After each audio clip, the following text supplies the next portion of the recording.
decide that this does work. We can put a 70 here. But why? To equal it out. Yes, to equal it out. But why does that work? I had it in my head, I don't know how to put it in words. What happened? How can I show these twos in a different way? Oh, you put them in parentheses and then put the 2 on the outside. Yeah, so if I had 35 times 160, and I put these in parentheses and I put the 2 on the outside, I can do the same thing over here because we can do the same things on both sides of an equal sign.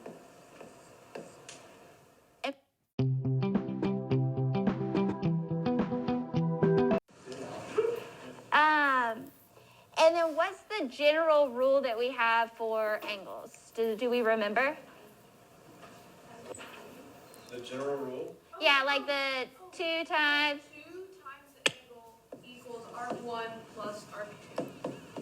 Arc1 plus arc2. So Addie says 2 times the angle is arc1 plus arc. Oh yeah, you weren't here when we went over this, but for arcs we can do like put an arc hat on something. It's kind of like line and line segment just have the little hat. But yeah, that's the symbol for an arc. Okay. We've been working a little bit on y'all's number sense. And I wanted to see what y'all thought about this problem. How would you fill in the blank without like doing algebra and solving for x? Like, what is something that you could do to fill in this blank? Like, what strategies do we have? Yeah. Okay, don't do computation. See if you can figure out a more interesting way to do it. So that's like... All right, so here are some of the notes that I have about the observation. In the black is kind of just where I referenced what the activities you were doing, the kind of conversations that you were having with your students.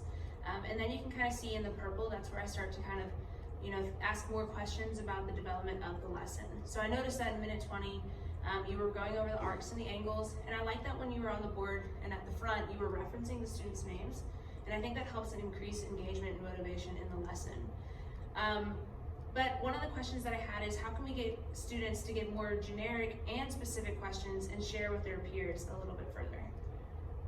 So I think I definitely could have done better about bringing in that formal notation during the review, because that was something we talked about earlier in the unit and it's kind of dropped off, but it's going to show up again. So I'd like to bring back in that formal notation and encourage the students to also use that formal notation, both so that they know how to approach problems that aren't explicitly like labeled in the future, but also so that when they write their problems like they did that day, they could be a little bit more creative and tricky by adding in that notation.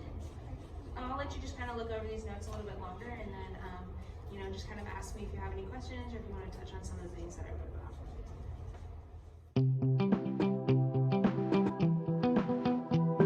The student view, so you can see what the question was. They had to figure out whether this was true or false using number sense, not a calculator. And so the big thing here is that I added point 008 to both of them. And does that work? Like, does this end up being true or false? And it actually is true. And you can see that it was a debate. Like, we were split.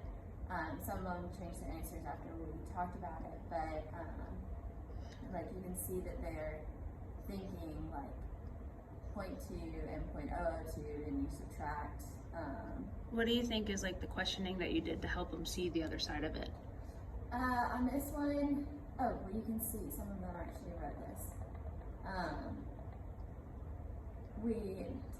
We started talking about like what's the relationship, because they're almost the same numbers, because that's a lot of them.